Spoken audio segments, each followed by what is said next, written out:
Notícia chegando para você, mais informação aqui do estúdio da Rádio Irapuru em Passo Fundo. E a manchete é essa: Bolsonaro desautoriza filho e descarta debater a pena de morte. Informação. O presidente eleito Jair Bolsonaro desautorizou no último domingo, em sua conta no Twitter, o deputado federal Eduardo Bolsonaro, do PSL de São Paulo, um de seus 5 filhos, e afirmou que não pretende propor, ao longo de seu mandato, o debate sobre a implantação da pena de morte no Brasil. Na rede social, Bolsonaro observou ainda que a Constituição veda a possibilidade de pena capital aqui no Brasil, e na tentativa de evitar que a polêmica sobre o tema se estenda, disse que o assunto está encerrado. Em entrevista ao jornal O Globo, publicada no domingo, Eduardo Bolsonaro defendeu a aplicação da pena de morte para traficantes, a exemplo do que ocorre na Indonésia, e para autores de crimes hediondos. Eduardo ressaltou ao jornal que um plebiscito poderia ser usado para consultar os brasileiros sobre o assunto, apesar da vedação explícita da Constituição. O artigo 5º da Carta Constitucional, em seu inciso 47, diz que a pena de morte não pode ser aplicada, aspas, salvo em caso de guerra declarada, fecha aspas. Essa é uma das cláusulas pétreas da Constituição, ou seja, não pode ser modificada por emendas constitucionais. Ao desautorizar o filho na internet, o presidente eleito relembrou que a pena de morte é uma das cláusulas pétreas da Constituição.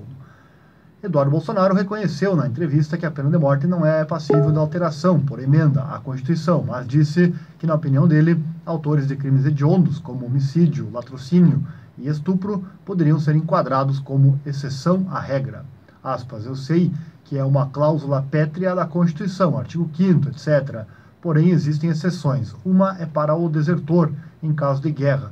Por que não colocar outra exceção para crimes hediondos? Questionou Eduardo ao jornal O Globo. O jornal entrevistou o filho de Bolsonaro após ter acesso a telegramas diplomáticos que relatavam a tentativa de Eduardo de visitar o complexo prisional de Nusakambangan, numa ilha da Indonésia, onde 2 brasileiros condenados por tráfico foram fuzilados em 2015.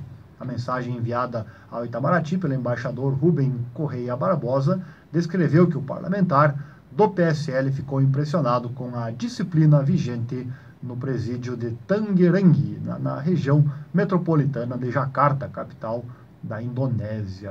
Após ser questionado pelo jornal sobre o conteúdo dos telegramas, Eduardo afirmou que a pena de morte é uma medida bem propícia para ser levada a um referendo ou a um plebiscito, inclusive para traficantes. Está aí um assunto com certeza polêmico, nunca vai haver uma opinião geral da população, sempre haverá a polêmica. Na realidade não é necessária a pena de morte, era só fazer os bandidos pagarem pelos crimes, o que hoje não é realidade aqui no Brasil. A pessoa mata alguém, às vezes fica 5, 6, 7 anos preso, sai, daqui a pouco você vai jantar com o que sobrou da sua família e às vezes encontra com o bandido sentado à mesa ao lado, Mais ou menos assim que acontece no Brasil. É só punir, deixar preso lá 30 anos, como diz a lei, Prende por 30 e fica 1/3 da pena e sai, Nossa dura realidade do Brasil, que não pune os seus criminosos.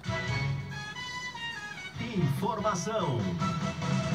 Bolsonaro, então, dizendo que pena de morte é tema que não entrará em debate no governo dele.